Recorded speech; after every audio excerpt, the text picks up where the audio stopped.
Vous vous réveillez, le soleil effleure à peine votre fenêtre, et votre corps essaie encore de se rappeler quel jour nous sommes. Sans réfléchir, vous entrez dans la cuisine et faites ce que vous faites depuis des années, peut-être même des décennies. Vous préparez votre café, noir, fort, à jeun. Vous prenez cette première gorgée et sentez la chaleur descendre dans votre gorge comme un rituel matinal gravé dans votre âme. C'est réconfortant, familier, rassurant. Mais à l'intérieur de votre corps, quelque chose de complètement différent se produit. Ce réconfort n'est pas mutuel. En fait, votre estomac tire déjà la sonnette d'alarme. Ce que vous ne voyez pas, c'est le chaos chimique que vous venez de déclencher. Car tandis que votre esprit pense que vous vous réveillez doucement, votre système digestif subit un choc brutal et violent. Après une nuit de jeûne, votre estomac est fragile. Le mucus protecteur qui tapisse ses parois est mince. L'acide qui commence à bouillonner est soudainement intense. Et maintenant, avec ce premier coup de caféine et d'amertume, votre estomac ne devient pas plus fort. Il devient en colère. Il devient confus. Il devient défensif. Il ne s'agit pas seulement de café. Il s'agit de ce que représente cette tasse. Pour certains, c'est un biscuit avec du beurre, un morceau de pain grillé avec de la confiture, ou même rien du tout. Parce que parfois vous buvez votre café et sautez complètement le repas. Mais sauter le repas ne vous protège pas. Cela aggrave les dégâts. Sans nourriture pour tamponner l'acide, votre estomac se met en sur-régime. Il inonde votre tractus digestif d'acide pour décomposer quelque chose qui n'est même pas là. Et où va tout cet excès d'acide quand il n'y a rien de solide pour l'absorber? Il remonte, il éclabosse, il brûle. Avec le temps, la valve qui est censée maintenir cet acide en bas s'affaiblit. Son nom est le sphincter œsophagien inférieur. Mais vous n'avez pas besoin de retenir ce nom. Ce qui compte, c'est que c'est la défense finale de votre corps contre l'acide gastrique qui remonte dans votre gorge. Quand vous étiez plus jeune, il tenait bon. Mais maintenant, surtout après 50 ans, il est plus détendu, moins efficace. Cela signifie que chaque erreur matinale devient une invitation ouverte pour que l'acide remonte. Et vous l'avez ressenti, n'est-ce pas? Cette légère brûlure, cette oppression dans votre poitrine que vous avez attribuée au stress, ce goût aigre dans votre bouche quand vous vous penchez pour lasser vos chaussures, la toux qui vient la nuit, juste quand vous essayez de dormir. Ils semblent aléatoires, inoffensifs, mais ils ne le sont pas. Ce sont des signaux. Votre corps ne chuchote plus, il crie. Pourtant, vous continuez à répéter le cycle. Pourquoi? Parce que personne ne vous a dit que votre âge change le fonctionnement de votre estomac, que les habitudes que vous aviez à 30 ans ne sont plus sûres, que les aliments et boissons dont vous jouissiez autrefois sans réfléchir vous font maintenant lentement du mal. Et le pire, les choses même que vous pensez qui vous aident pourraient être celles qui empirent les choses. Prenons le café par exemple. Saviez-vous que la caféine stimule non seulement la production d'acide, mais détend aussi la valve même qui est censée protéger votre œsophage? C'est un double coup. Elle dit à votre estomac de produire plus d'acide, et elle dit à la porte censée le retenir de rester ouverte. Maintenant, imaginez faire cela dès le matin, tous les jours, pendant des années. Ou parlons des fruits. Oui, des fruits. Ce jus d'orange que vous croyez être un début sain. Les tranches d'agrumes que vous mélangez avec votre petit déjeuner. Ceux-ci sont pleins d'acide naturel, qui, bien qu'acceptables pour certains, peuvent être un assaut direct sur un estomac déjà irrité. Vous essayez d'être en bonne santé, et pourtant, vous alimentez le feu à l'intérieur de vous. Et si ce ne sont pas les fruits, c'est peut-être le pain grillé, du pain sec, avec de la margarine. Cela semble innocent, non? Mais les glucides secs et transformés se digèrent rapidement, causant souvent des pics de glycémie qui augmentent à leur tour la production d'acide gastrique. Ajoutez du beurre ou des tartinades chargées de conservateurs et vous avez un cocktail chimique prêt à exploser. La vraie tragédie, c'est que ces dégâts n'apparaissent pas du jour au lendemain. Ils s'accumulent lentement, silencieusement, comme la rouille sur un tuyau métallique, un matin à la fois. un mauvais choix superposé sur un autre. Et parce que les symptômes ne crient pas tout de suite, vous vous convainquez que tout va bien, jusqu'au jour où ce n'est plus le cas. Un jour, la douleur reste. L'acide ne disparaît pas. Votre voix devient rauque. Vous ressentez une pression dans votre poitrine qui vous fait vous demander si c'est votre cœur. Vous allez chez le médecin. Il vous dit que c'est juste du reflux. Prenez juste cette pilule. Vous ressentez un certain soulagement. Mais au fond, vous savez que le problème est toujours là, persistant, en attente. Parce que ce que personne ne vous dit, c'est que le reflux acide après 50 ans ne concerne pas seulement l'acide. Il s'agit d'inflammation. Il s'agit de la capacité diminuée du corps à se réparer. Il s'agit des petits dégâts qui s'accumulent avec le temps. Et la première étincelle de cette destruction commence souvent par votre rituel matinal. Vous pourriez penser que c'est petit, cette tasse de café, ce morceau de pain grillé, cette décision de sauter le petit déjeuner. Mais pour votre système digestif, ce n'est pas petit. C'est un signal, un commandement, une invitation au chaos. Et votre estomac, déjà affaibli par l'âge, par le stress, par des années de lutte silencieuse, n'est tout simplement plus capable de le gérer comme avant. Ce qui rend cela si injuste, c'est que vous ne faites rien de mal intentionnellement. Vous suivez des habitudes qu'on vous a enseignées. Vous écoutez des conseils d'il y a des décennies. Vous survivez, mais votre corps supplie pour un changement. Il ne s'agit pas de renoncer aux choses pour toujours. Il s'agit de timing, d'ordre, d'écouter les systèmes à l'intérieur de vous qui veulent encore bien fonctionner, même après 50 ans. La vérité, c'est que la guérison commence quand vous arrêtez d'agresser votre corps dans les 30 premières minutes de votre journée. Quand vous commencez à voir votre matin non pas comme une routine, mais comme un moment de négociation entre ce que vous désirez et ce dont votre corps a besoin. C'est alors que tout commence à changer. Si une partie de ce message vous a parlé, j'aimerais entendre vos pensées dans les commentaires. Quelles habitudes matinales avez-vous eu du mal à gérer? Ou quels changements ont fait une différence dans votre santé? Et si vous êtes en voyage pour vous sentir mieux après 50 ans, n'oubliez pas d'appuyer sur ce bouton d'abonnement. Vous n'êtes pas seul et cette chaîne est là pour vous. Parce qu'une fois que vous comprenez combien de pouvoir vos premiers choix de la journée détiennent vraiment, vous ne pouvez plus les ignorer. Vous arrêtez de voir le reflux comme une nuisance aléatoire et commencez à le voir pour ce qu'il est vraiment.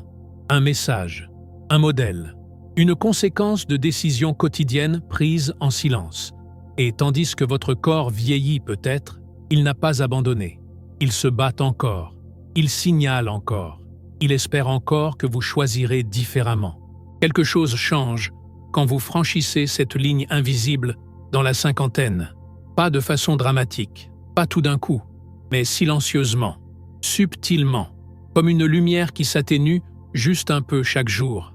Vous vous réveillez et réalisez que vous ne pouvez plus manger comme avant. Vous ne récupérez plus des repas comme vous le faisiez autrefois. Les aliments qui ne vous ont jamais posé de problème avant vous laissent maintenant ballonnés ou gazeux ou éveillés la nuit avec cette brûlure dans votre poitrine qui refuse de disparaître. Et ce n'est pas votre imagination. Ce n'est pas de la faiblesse. C'est de la biologie.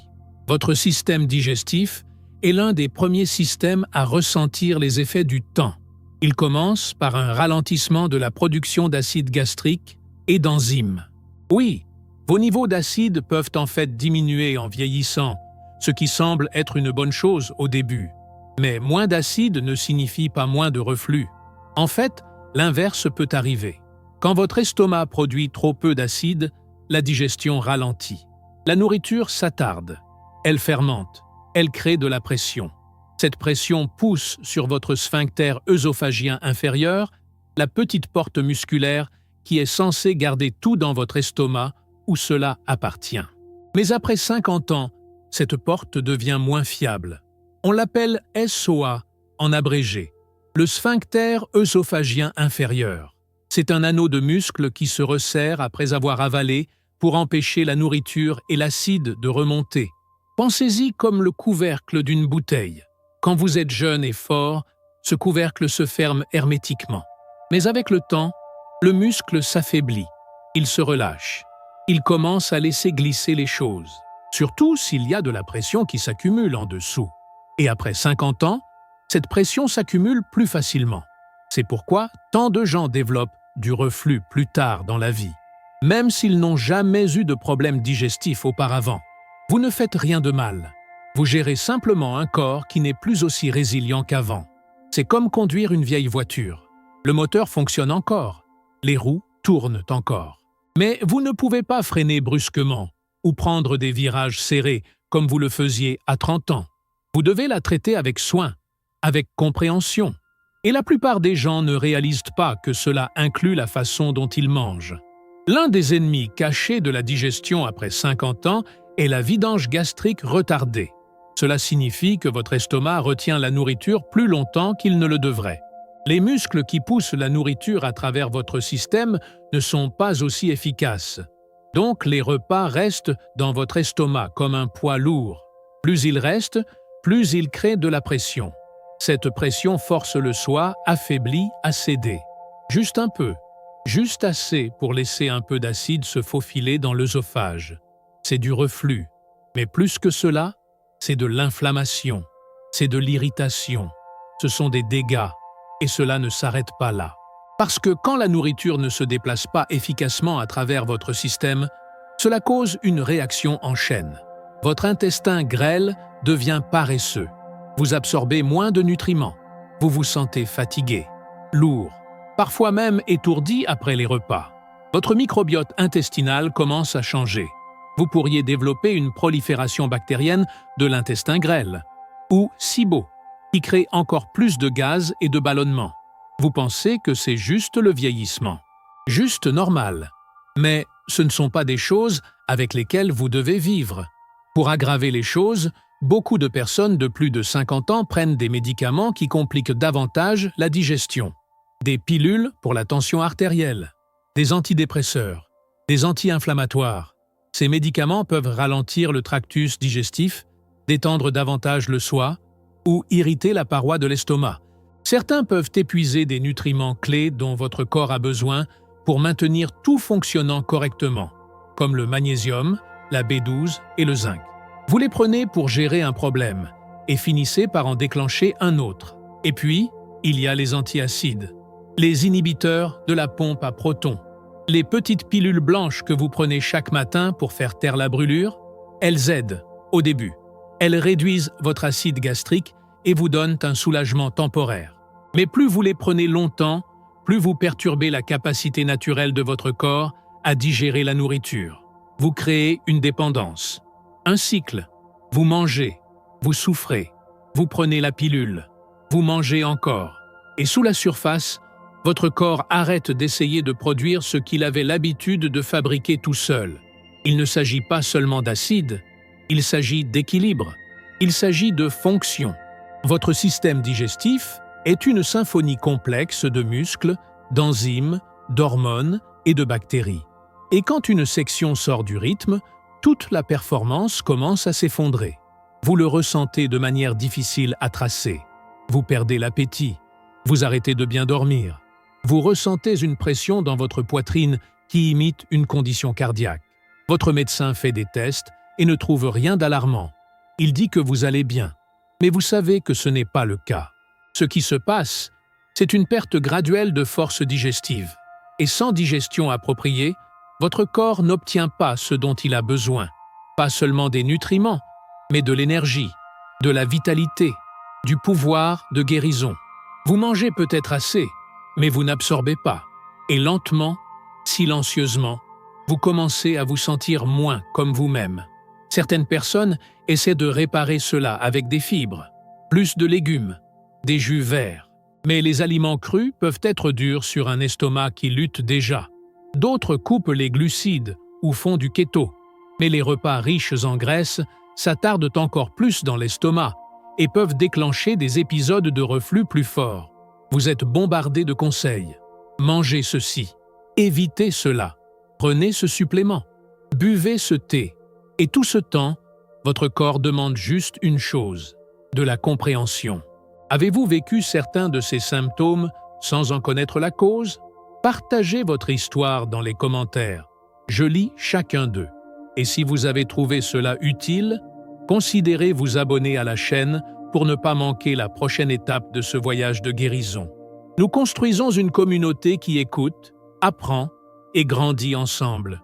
Vous voyez, après 50 ans, la digestion devient moins à propos de ce que vous mangez et plus à propos de comment vous mangez, quand vous mangez, comment votre corps reçoit la nourriture.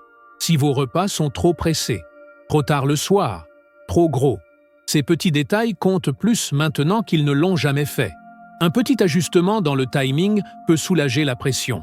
Un changement de posture après les repas peut réduire les symptômes. Mâcher plus soigneusement peut alléger le fardeau sur votre estomac. Il ne s'agit pas de restriction, il s'agit de coopération. Travaillez avec votre corps au lieu de passer outre ses avertissements. Apprendre ses nouvelles limites et puis le soutenir avec patience parce que votre corps n'a pas abandonné. Il évolue simplement.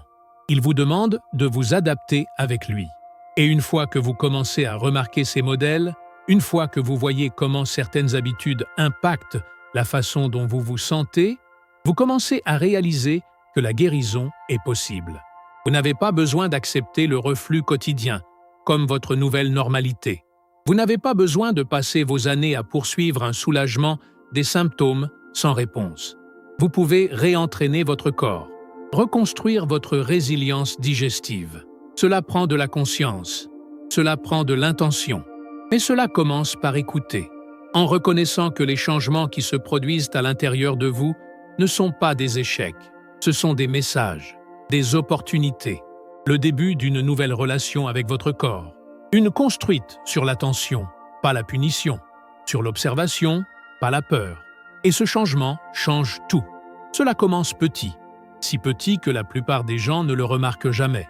Une légère brûlure après le dîner, un peu d'oppression derrière votre sternum, une toux sèche qui apparaît le soir ou persiste le matin.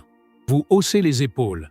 C'est peut-être des allergies, peut-être que vous avez mangé trop vite, c'est peut-être juste une phase, mais votre corps n'envoie jamais de signaux aléatoires. Il envoie des avertissements, doux au début, des coups de coude gentils, puis plus forts, puis des sirènes, cette démangeaison dans votre gorge, la sensation que vous devez constamment vous éclaircir la voix. Vous pensez que c'est juste un écoulement post-nasal, ou l'air dans votre maison, ou même l'âge, mais au fond, votre gorge réagit à quelque chose avec lequel elle ne devrait jamais entrer en contact. L'acide gastrique, remontant silencieusement pendant la nuit ou glissant devant vos défenses affaiblies pendant la journée, brûlant des tissus non construits pour le gérer. Et chaque fois que cela arrive, même un peu, cela cause des blessures microscopiques, de l'inflammation, un gonflement, et avec le temps, des changements permanents. Vous remarquez que votre voix sonne différemment, plus profonde, plus rugueuse. Vous chantiez dans la voiture, maintenant vous l'évitez. Vous lisiez des histoires au coucher. Maintenant, votre voix se fatigue avant la première page finie. Les gens demandent si vous êtes malade, si vous avez crié, mais vous ne l'avez pas fait. Vous avez juste vécu avec de l'acide qui remonte dans votre gorge pendant que vous dormez. Le reflux ne concerne pas seulement les brûlures d'estomac, c'est le symptôme de surface, celui que nous reconnaissons tous, celui sur lequel les publicités se concentrent. Mais il y a une version plus sombre, plus silencieuse, le reflux silencieux. Le reflux silencieux ne brûle pas la poitrine, il brûle la gorge, le larynx, les cordes vocales. Il imite les rhumes et les infections des sinus. Il vole votre voix, votre souffle, votre sommeil. Et parce qu'il ne fait pas mal de la même façon, la plupart des gens ne le soupçonnent jamais.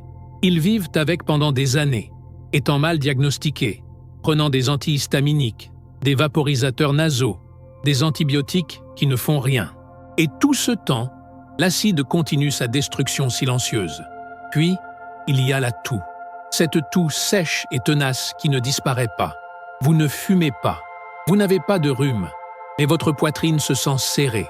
Vous toussez plus la nuit, surtout en vous allongeant.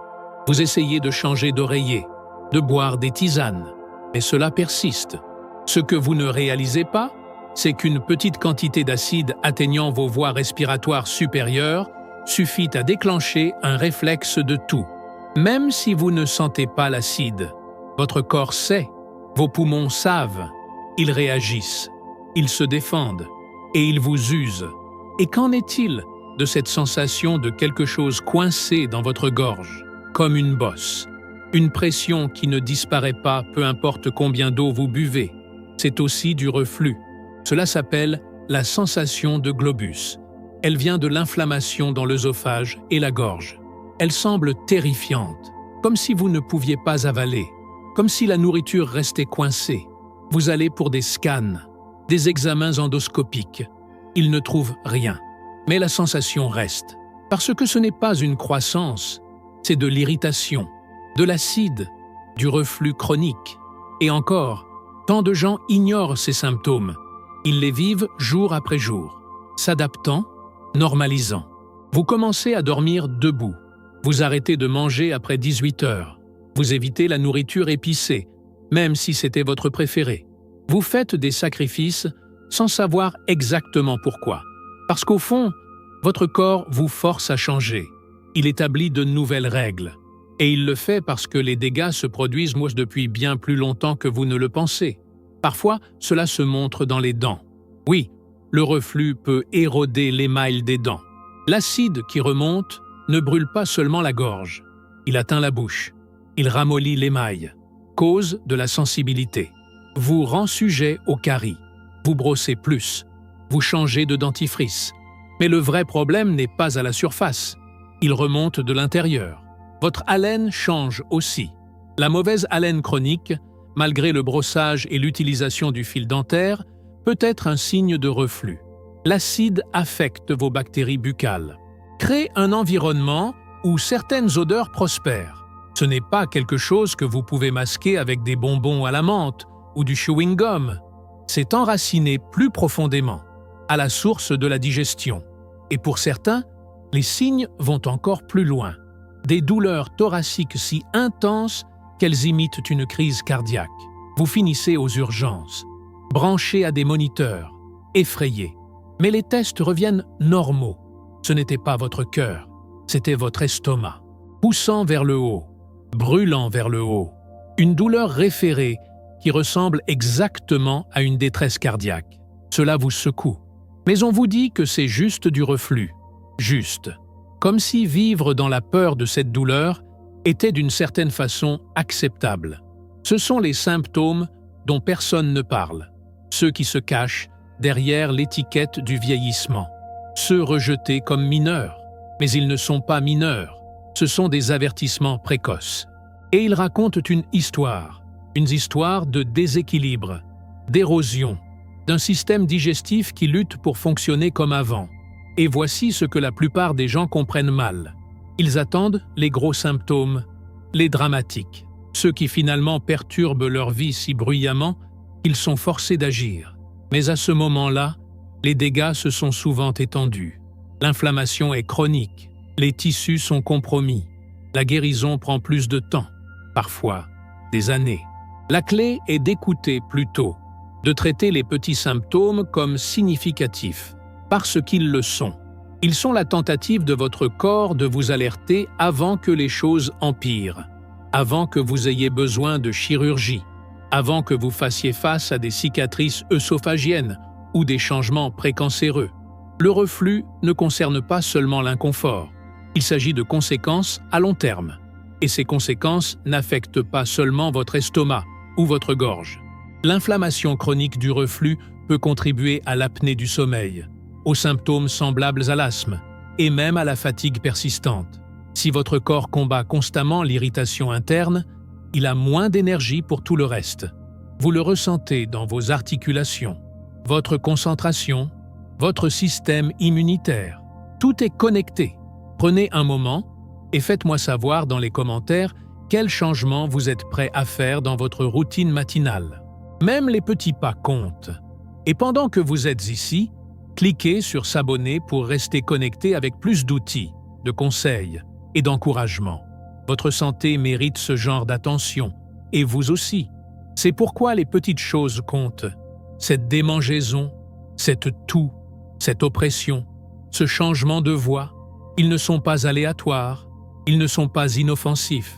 Ils sont des pièces d'un puzzle qui, quand ignorées, forment une image de déclin. Mais quand reconnues, elles deviennent des indices, des voies vers la prévention. Et plus tôt vous les suivez, plus vous avez de pouvoir pour reprendre le contrôle. Vous n'avez pas à attendre que cela devienne insupportable. Vous n'avez pas à normaliser la douleur, la pression ou l'inconfort. Votre corps ne vous trahit pas. Il essaie de vous protéger. Tout ce dont il a besoin, c'est que vous écoutiez. Il y a quelque chose de silencieusement puissant dans le premier choix que vous faites le matin. Il ne s'agit pas seulement de ce que vous mangez ou buvez. Il s'agit du signal que vous envoyez à votre corps au moment où vous vous réveillez. Pendant des années, peut-être même des décennies, votre journée a commencé en pilote automatique. Vous vous levez, prenez du café, mangez peut-être quelque chose rapidement, sautez peut-être complètement le petit déjeuner. Et avec cette seule décision, vous façonnez inconsciemment tout le rythme de votre digestion. Vous donnez le ton pour la façon dont votre corps va traiter la nourriture, gérer l'acide, absorber les nutriments et se protéger de l'inflammation. Mais, et si ce premier moment pouvait être différent? Et si la guérison ne commençait pas avec une autre pilule, mais avec un nouveau genre de pause? Il ne s'agit pas de renoncer aux choses que vous aimez. Il s'agit d'apprendre à respecter le timing dont votre corps a maintenant besoin. Après 50 ans, votre système digestif est encore capable, encore fort, mais il fonctionne différemment. Et plus tôt vous reconnaissez ces différences, plus vite vous pouvez commencer à travailler avec elles, au lieu de contre elles. C'est pourquoi le premier changement est si simple, mais si profond. Commençons par votre estomac. Il se réveille lentement. Sa doublure protectrice est mince. Sa production d'acide est naturellement élevée tôt le matin, et sans les signaux appropriés, il devient instable. Ce dont il a besoin, c'est de douceur, de soutien. Vous n'avez pas à sauter directement dans un repas lourd, mais vous n'avez pas non plus besoin de le choquer avec des stimulants durs comme la caféine, ou des fruits acides, ou des glucides raffinés secs. Au lieu de cela, vous pouvez commencer avec quelque chose de neutre, quelque chose d'apaisant. Un verre d'eau tiède avec une pincée de sel de haute qualité ou quelques gouttes de citron si toléré, ou peut-être une infusion à base de plantes qui apaise la paroi intestinale et stimule un flux digestif doux. Camomille, racines de guimauve, gingembre, en petite quantité. Ce simple acte réhydrate votre système, éveille la digestion lentement et réduit l'intensité de ce pic d'acide matinal. Vous dites à votre estomac « J'écoute, je ne vais pas vous inonder de pression, je vais vous soutenir ». Et le corps répond, souvent plus vite que les gens ne s'y attendent. Un autre changement qui transforme tout est de retarder cette première tasse de café. Cela ne signifie pas y renoncer pour toujours, mais attendre 60 à 90 minutes après le réveil donne à vos niveaux de cortisol le temps de se stabiliser naturellement. Cela donne à votre estomac une chance de se revêtir à nouveau, de se préparer pour ce qui arrive. Et quand vous prenez votre café, l'associez avec de la nourriture, de la vraie nourriture, pas juste du pain grillé ou du sucre, crée un tampon qui adoucit le coup. Et puis, il y a la façon dont vous bougez. Au lieu de vous asseoir ou de vous précipiter dehors, accordez-vous 10 minutes de marche douce après le petit déjeuner. Le mouvement encourage la motilité. Il signale à votre corps de traiter la nourriture vers le bas, pas vers le haut. Il soulage la pression des gaz, aide à prévenir les ballonnements et soutient la vague naturelle de digestion. Si vous ne pouvez pas marcher, évitez simplement de vous allonger. Même s'incliner sur un canapé peut causer à l'acide de pousser vers le haut, surtout après ce premier repas. Tout cela peut sembler simple, mais c'est dans ces petites habitudes que commencent les plus grands changements. Vous n'avez pas besoin d'une refonte dramatique, vous avez besoin de cohérence, de respect pour le timing, de conscience de la façon dont votre corps réagit non seulement à la nourriture, mais au rythme, au modèle. Parce que la guérison n'est pas une ligne droite, il ne s'agit pas de perfection. Certains jours, vous glisserez, certains matins, vous vous précipiterez. Mais plus vous commencez à vous accorder à la façon dont ces choix vous affectent, pas seulement juste après avoir mangé, mais des heures plus tard, des jours plus tard, plus vous devenez connecté. Et la connexion mène au changement. Avec le temps, les gens qui adoptent cette approche matinale plus douce rapportent un sommeil plus profond, une énergie plus stable, moins de brouillard cérébral et oui, dramatiquement, moins d'épisodes de reflux. Ils se sentent plus légers, pas parce qu'ils font un régime, mais parce qu'ils digèrent, enfin, efficacement, confortablement, sans cette brûlure constante, ou ballonnement, ou oppression dans la gorge qui les suivait partout. Et la beauté de cette approche, c'est qu'elle vous donne du pouvoir. Elle enlève la peur autour de la nourriture, autour du vieillissement, autour des symptômes que vous pensiez devoir supporter pour toujours. Vous réalisez que votre corps n'est pas cassé. Il demande simplement un nouveau genre de soin. Un soin qui commence avant la première bouchée, avant la première gorgée, dans ces minutes silencieuses et matinales, quand vous choisissez soit d'enflammer, soit de restaurer. Donc, si vous vous êtes senti piégé dans le cycle de reflux, médicaments, inconfort et confusion, sachez ceci, vous n'êtes pas seul. Des millions de personnes se réveillent à la réalité que leur corps parle. Et pour la première fois en années, ils apprennent à écouter. À tous ceux qui sont restés avec moi à travers ce voyage, merci. Merci de vous présenter pour vous-même, pour votre santé, pour votre futur. Si quelque chose dans le message d'aujourd'hui a résonné avec vous, si vous vous êtes vu dans ces mots, ne laissez pas cela se terminer ici. C'est votre invitation à continuer d'apprendre, continuer de guérir, continuer d'avancer. Et si vous êtes prêt à aller plus profond, si vous voulez comprendre quoi d'autre pourrait saboter votre santé digestive sans que vous vous en rendiez même compte, la prochaine vidéo vous attend déjà sur l'écran. Parce qu'il ne s'agit pas seulement du matin, il s'agit de votre journée entière, votre style de vie, votre transformation. Je vous verrai là-bas.